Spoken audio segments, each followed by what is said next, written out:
right now, sitting in front of me, or actually not in front of me, to the left of me, is a gentleman whose I think his image is iconic. When you see somebody raising their fist up in the air like this, with black gloves on, with a tracksuit, that's the universal symbol. We know it as the Black Power salute. Many people, just as recently as seeing some of the protests at UC Berkeley, I seen them raise that salute. But the man who really iconized it, if I could use that word, is Dr. John Carlos. How you doing, brother? Real good. I'm honored to be here, and I'm more honored to find out that you're one of my real homeboys. Yeah, from New York City. We're go. both I'm from New York City originally, Soundview, and he lived right down the street. A little bit older, but so definitely, I don't know where to begin, but I guess with your book, which is like your autobiography, two things come to mind. I've heard a lot about it, and I've seen you do a lot of interviews, and realize that you've always used your position to speak truth to power. Here we are in 2011, and a lot of athletes and a lot of celebrities don't. We have a Danny Glover here. We'll have, maybe somebody over there. But a lot of folks don't really come with that freedom-fighting spirit who are in positions like yours. Why do you think that is in 2011 with this generation? Well, I think anyone that stands out above the norm, I think those individuals got in touch with the man or the woman in the mirror. I think they know who they are. They know what their strengths are. They know what their weaknesses are, and they profess to better themselves. Like, for instance, I might use Muhammad Ali as an example. Ali found that God gave him a gift as a boxer. He perfected that gift. But along the way, with him perfecting the gift, he realized that he could use this gift as a platform to bring the attention to the fact that people have social ills in society. Right. We have moral issues that we should be dealing with that people are closing their eyes to. So he used that boxing as a springboard. I use boxing as a springboard. But yet and still, based on the fact that we were forerunners in that vein, the so-called powers to be had a situation where they said, well, man, we don't want too many of these young athletes to become activists, or we don't want them getting involved in society. So what we'll do, we'll fatten up the contracts. We'll throw more money out there. We'll put small print out to say you can't do this or you can't do that. You can't speak out of the box, so to speak. Right. What is that? Behavior clauses or conduct clauses? Absolutely. Yeah. But see, these individuals don't realize that, hey, man, I'm in this elitist circle because I'm a professional athlete and I'm making millions of dollars. But let's peel the onion skin back and find out how well is your cousin doing? How well is your sister doing? How well is the kids that you grew up with doing? Right. Or is life just concerned about the fact that you this so-called superstar and you're making money? Right. So, when you look at that, we find that they're not doing that well. Absolutely. But then we have some... But there's a certain type of consciousness. As you're just talking and I'm thinking, we going back to 1968, which was a landmark year in itself. We're here in San Francisco, so this is beginning of the birthplace of the San Francisco strike, third world strike over here at State. The Panthers are 2 or 3 years into their run. Right. But then we have Muhammad Ali. Right. We have Arthur Ashe making noise. We have Jim Brown. Right. You all are athletes, right, that are speaking truth to power. And it just seems like that spirit, disappeared. I mean, some of y'all were doing well, and I get the whole thing with the contracts, but with all the oppression that's going on all around the world, how do people not see that now? Well, I think people see it.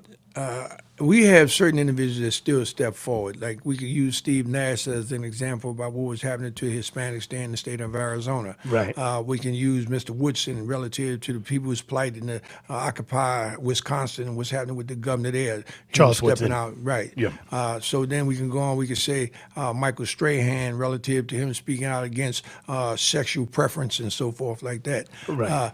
But you have to take into account that many individuals don't know their history. They don't realize where they came from. They don't realize who their moms and their fathers were relative to the struggle. Right. All they can see now is this elitist state that they're in, the environment in which they're in. And then at the same time, as I say, we still have a problem that we're dealing with, and that problem is that we are afraid to offend our oppressors. In other words, if someone is putting their foot on my neck, I'm afraid to tell you to get your foot off my neck for fear that I might offend you and you might get real vicious on me. Right. You know, and you know, that old phrase go, if you don't stand for anything, that means you'll fall. If you don't stand for something, you'll fall for anything. And that still stands true today. You know, we're talking with John Carlos. If you're listening on radio, and if you're watching, this is Dr. John Carlos, famous track star, the iconic figure from the 1968 Olympics. And let's go back, because a lot of people weren't born, didn't know, you know, and don't understand that history as to what was going on. Can you set the stage as to what was happening? Some of the things that I know about it says that when you all raised your fist, that it wasn't just a spontaneous act, that there was activism leading up to you all appearing in the Olympics, that you all had several demands. You know, maybe you can talk about those demands that there were there. And also, I didn't realize until recently Martin Luther King had come to some of these meetings as well. Wow. So there's a whole lot of stuff going on. Well, first of all, you know, we were young activists from the start. We were maybe activists before we even realized what we were tackling as activists. We felt that society was cracked or broke, and we felt that we had an opportunity to make a difference, to make a better society for all people. Right. As I stated, you know, you use your athleticism to bring change, to bring awareness to this change that's necessary. So this is how you're going into the game. Absolutely. Okay. So we felt that what we could do is by showing America the importance and the wealth of black athletes participating, or people of color participating in their wars or in their Olympic Games, because the Olympic Games is basically athletic wars. Right. So when you sit back and you say, now if we choose to step back, we didn't choose to say we want to bomb the Statue of Liberty or we want to blow up the Empire State Building. All we merely said is that we choose to step back and not have our 15 minutes in the sun, in order to let them know that there's a social problem that needs to be adjusted and needs to be focused to try and make this a better situation. Right. By us saying that we choose to step back, then the haters came out, because how could you talk about you gonna not participate for America? You should be happy we're allowing you to participate. Well, you didn't allow me to participate. That's how they try to flip That's that? the way they came. So then when we sit back and we say, okay, now the deal is there's certain nucleus of us know about the possibility of a boycott. Well, the question You're is, talking about boycotting the 1968 Olympics. Right. Why would you boycott? Well, we want to boycott because the head of the International Olympic Committee, which is control of all Olympic committees around the world, Mr. Avery Brundage. Right. Well, this individual was a racist and a Semite. Let's just say that name again for everybody to know. This is an important name to know. Go ahead. Avery Brundage. Okay. The president or the former president of the International Olympic Committee. You know, this guy is the one that took the games to Germany, to Hitler, to, you know, worship Hitler and let him have his games. He's the same individual that struck some young Jewish individuals off the team because he felt that they might offend Hitler. Right. Didn't he tell Hitler that? Didn't he come back and say that Hitler liked the Jews at one point? Absolutely. You know, Wow. Absolutely. So when we sat back, we looked at that. We looked at the fact that Muhammad Ali was stripped of his title merely because he chose to step up and be a black man and stand for equality and issues of moral fiber and character throughout society. Right. So they took his belt away because he said he was against the Vietnam War. Well, we were all against the Vietnam War. Right. I remember my brothers went into the military and told me it's your patriotic duty to go into war and represent America. Well, my patriotic duty was to fight anybody that came across the George Washington Bridge with guns. I didn't have no problem with the people over there in Vietnam. Right. They never did anything to me. They never called me that N-word. You know, so why am I going over there to fight them? They never explained to me at that time, and they haven't explained hence that time as to what that war was all about and why we lost all these lives. Right. Then we had to sit back and think about what was going on in society in terms of what took place in Chicago with the demonstration that took place at the Democratic Convention. You talking about that with all the beatings Right, that took when place? it's not only beatings, they killed some people. They did? You know, when Oh. they killed some people down there at Kent State. Okay. You know, it was a lot of atrocities that was taking place in the United States at that time. We felt that we had a lot of clergy. We felt that we had a lot of business people. We felt that we just had a lot of people that was out there that should have stepped up to the plate. Right. Dr. King was totally committed to what he did to try and change society. I sit back, Gandhi was totally committed to what he did to try and change society to make it a better place. Right. Rosa Parks, Totally committed. And that's the problem we have with these young individuals today. They have no commitment to themselves or the environment or this earth in which we live. Right. We're talking with Dr. John Carlos. He's in the building with us, and we're talking about his new book. Let me just make sure I get the right title. It is the John Carlos story. It's also co-written with a good friend of ours, Dave Zirin, who's no stranger to our airwaves. Talk about, what happened when you all ran this race and took to the podium and made that, iconic gesture. Well, leading up to the Olympics, let me just back up a little bit and give you something else before we get there. Okay. We had, as I stated, that those meetings that we had, the meetings was to try and educate the young athletes. I shouldn't say young athletes, educate the athletes, because I was as young as them. Right. To make them understand, man, in the Olympic Games, the Olympics is a beautiful activity. Everybody should want to be involved in the Olympic Games. Everybody should want to try and win a medal.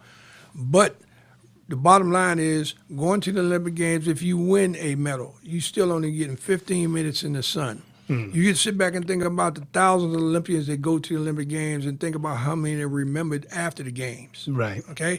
And 4 years later, you don't remember who won the mile 4 years earlier. Right. So we was telling them, say, you get 15 minutes in the sun, and you can consider passing that 15 minutes up in order to have a society that will be much more conducive for your kids and your grandkids. Right. You can make a statement now. So seize the time. Seize the time, absolutely. Right. And now here we are 43 years later, and now we have individuals that come in and say, hey, man, that picture that guy's taking, I deserve the right to be in that picture. Why do you deserve the right to be in there? Oh, that statue they built down there in San Jose, I deserve to have a brick with my name written on the bottom at the base of the statue. Why do you feel that you should have a brick? Well, we were there together. We was all running track together. We were talking about the boycott together. I said, man, let me tell you something. As much as I love you. So the old I marched with Dr. King story. Absolutely. As much as I love you, I can never let you get in that picture.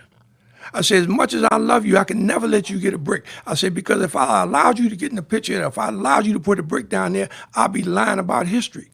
What do you mean I'm lying about history? I said, well, if you say you was on that train and you stayed, open up your shirt and show me your burns on your chest.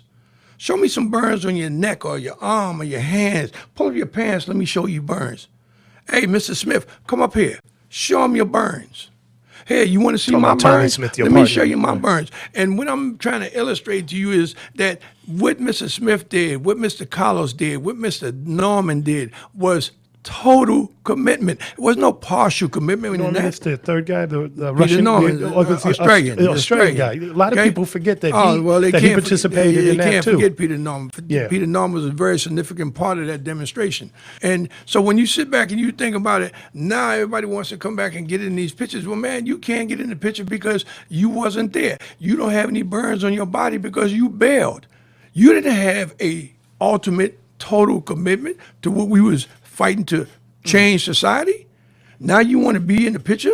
And why 43 years later? Because we all senior citizens now, and everybody want to remember it in history. How am I going to be depicted in history? Well, I'm going to actually be remembered in history. My grandkids is now asking me, say, Pop, when you in those games, what did you do? So everyone is going to face the crossroads in their life, and they have to take advantage of the moment. They can't come back 43 years later and be sorry for what they should have did. Now, I have a big question around that, but if you could talk about just what happened when you all put that fist up, and then I'm going to come to my other question. All right.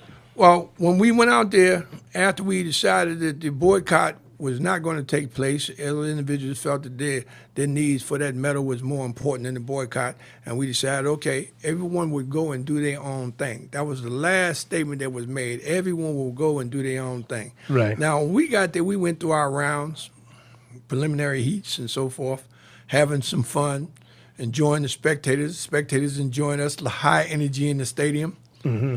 But at the same time, with the high energy, there was tension too, because the International Olympic Committee and the United States Olympic Committee felt this uneasiness, like something's getting ready to go down. We just can't put our finger on it. So at the quarter semi, after the quarter semi was over, I got with Mr. Smith and I told Mr. Smith that I was disenchanted with the fact that the boycott was called off. And I want to make a statement. What's your take? And he said, I'm with you. Now, when he said that, two things happened. The first thing that came to my mind is, well, he can have the medal. I ain't thinking about the gold medal. Okay. You know, and I had to go and make myself feel comfortable with that, because then I went back and spoke to old Coach Bud Winters, our coach at San Jose State, and told him, I said, man, you know, I don't want to, you know, belittle Tommy and just give him the medal, but the medal don't mean nothing to me. And he said something about he was going to do X, Y, Z. I say, and that's what I want to be there for, is for the demonstration. Right. He wants medals, but he said he's down with the demonstration. He can have the medal. What's your take? And Bud said, you always been your own man, John. You ain't going to be no less today. Right. I said, thanks, Bud. That's what I want to hear. Now we get back and we making a decision about what artifacts do we have to bring to the table. Mm-hmm. Tommy said, I have some gloves. Bring them. Now, those gloves he had because he didn't want to shake the hand of... He didn't want to shake Avery Bronner's hand, right? Right, the guy... The thought was that Avery Bronner was going to give us our medals. So Wow. he didn't want to shake Avery Bronner's hand. So that's why you had the black gloves. That's why he had his wife bring to the punch gloves. him? You know, because nowadays people wear the black gloves to punch. Oh, or, no, you know, no. This was no, just no. to not shake his I hand. think my hand was directed in a way when I did the demonstration. If you notice, Mr. Smith's hand was thrust like that, and my hand was more like this. Right. Because I'm from your neighborhood. Okay. So you always was raised to never leave yourself to the point where you can't defend yourself. So up this way, I didn't think I can come down and get a good solid blow on him. Like Right. Joe, So like he's Joe, raised like his Joe hand- Cap did right, yeah. yesterday. Oh, those are the two elderly gentlemen fighting. Right, in absolutely, yeah. absolutely. Joe still could get in the ring today, look like. But in any case, now that Mr. Smith had the gloves, say bring them, I had some beads. I said, all right, I'll bring my beads. Mr. Smith said, I have a black scarf.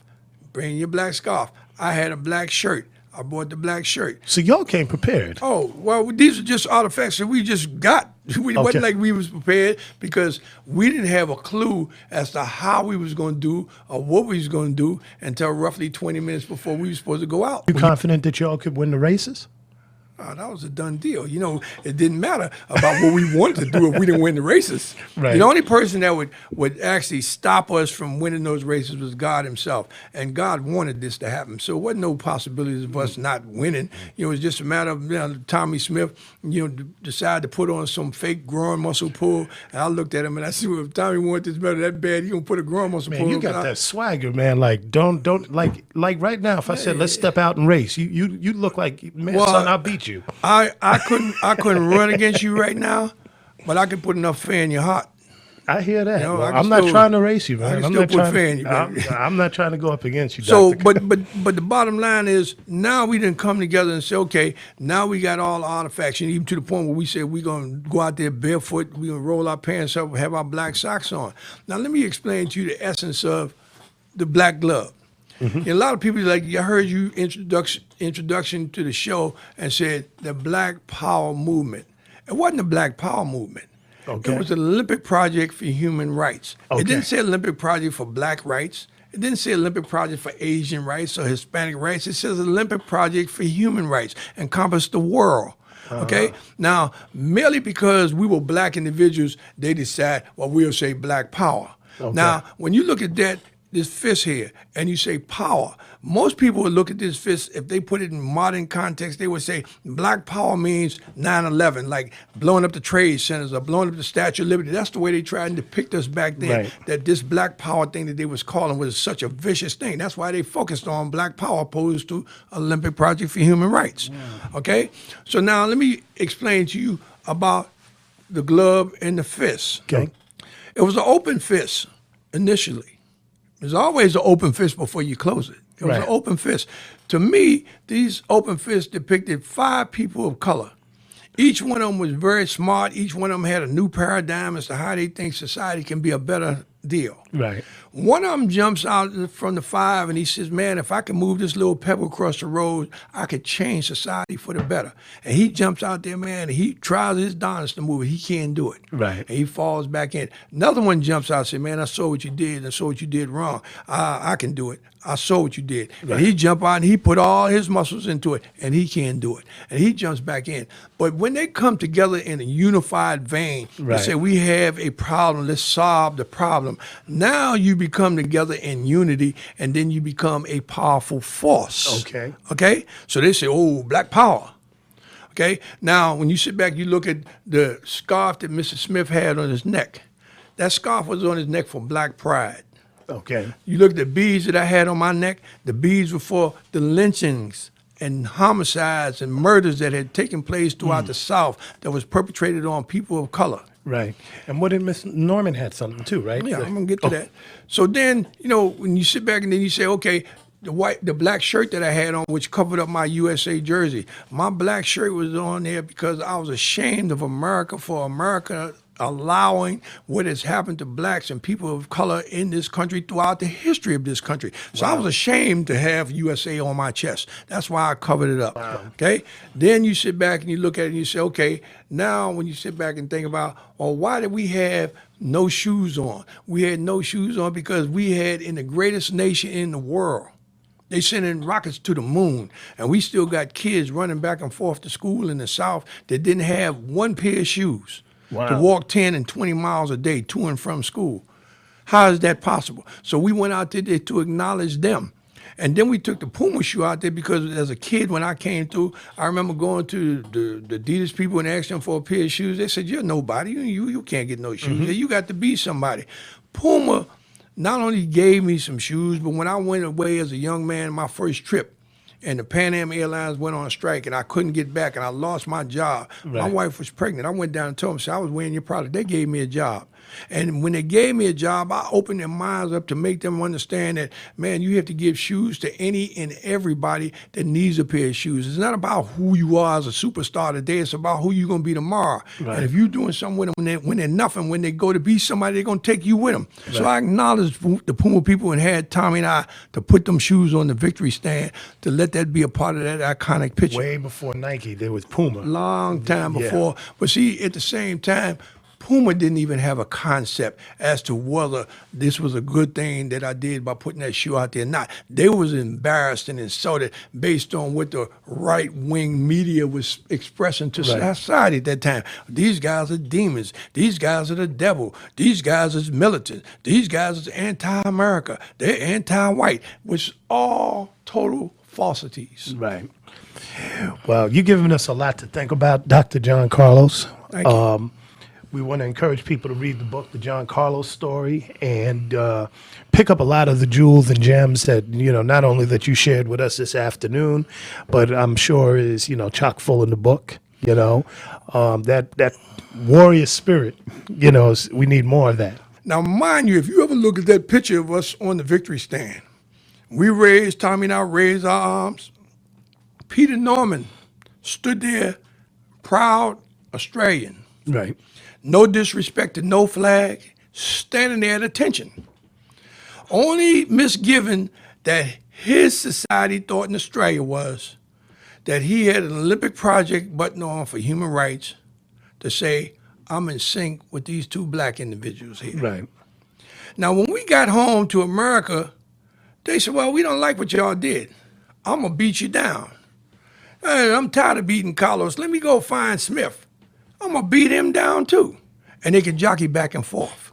But when Peter Norman left here and went to Australia, if you remember, Australia in 1968 was running parallel with South Africa. They had the same ideals and the same views about people of color as South Africa had. Right. Now, when Peter Norman went home, he wasn't greeted and loved and cherished for who he was as being the greatest sprinter Australia ever produced.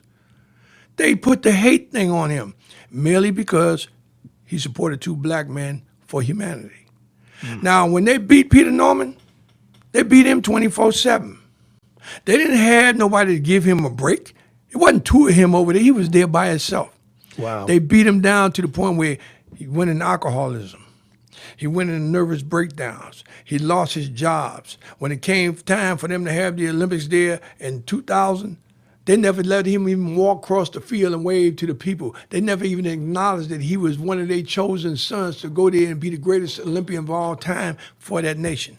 Wow. And then when they finally broke his heart and he died, and when I went to give his eulogy at his funeral, the first thing thought to me, all these people that was there, it's amazing all you people are here in Peter Norman's death, But the question that runs through my mind and my heart is, how many of you was there when he came on from Mexico when he needed you there?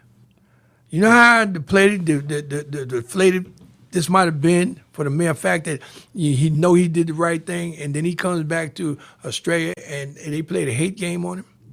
But through it all, Peter Norman never denounced what he did. He never spoke bad about Tommy Smith or John Carlos or what we did. He never stepped away from us. He never turned his back on us. And he stayed fast for what he believed in and what we did on that victory stand to his death.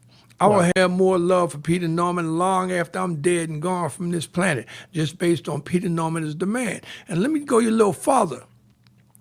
They built some statues at San Jose State, right down the road from you guys. 23 feet tall. And I remember when they called me and they asked me about these statues, and I told them, I say, something, man, that would be great to build some statues down there and put it on the campus. I say, because it's on the institution of education. It lets young individuals know that here, these guys were young when they did what they did, and I don't have to wait until I'm 60, 70 years old to start making some serious decisions in life. Right. But then I got a call, and they told me, man, they putting the statues up, and you and Tommy look great. And I said, well, what about Peter Norman? Well, they're not putting no statue up of Peter Norman. What do you mean they're not putting a statue up? I jumped in my car, left Palm Springs, drove to San Jose. Sure enough, I get down there, they got the statues laid out on the table, and they don't have no Peter Norman. Hey, where's Peter Norman? Well, we're not putting Peter Norman up. I said, well, if you're not putting Peter Norman up, I don't want you to put John Carlos up. Mr. Carlos, we're not putting Peter Norman up because, we're the students and we raised the money for these statues, and you and Tommy Smith are graduates of San Jose State. I said, man, it's deeper than graduation from San Jose State. It's deeper than that, man. I said, if you're not going to put Peter Norman up, I don't want to be up. Then one of them stepped out and said, well, Mr. Carlos, Peter Norman said he didn't want to be up there. I said, what? I went right to the president's office, said, Dr. Casson, I need to call Australia. He said, what's the matter? I need to get in touch with Peter Norman. Call, by chance, he picks up the phone. I said, Peter, this is Carlos. Hey, what's the matter, man? You stepping away from us? He laughed.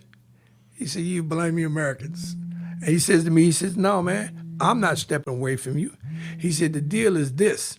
He said, when I went to the Olympic Games, he said, I didn't do what you and Tommy Smith did. He said, I was in support of what you and Tommy Smith did.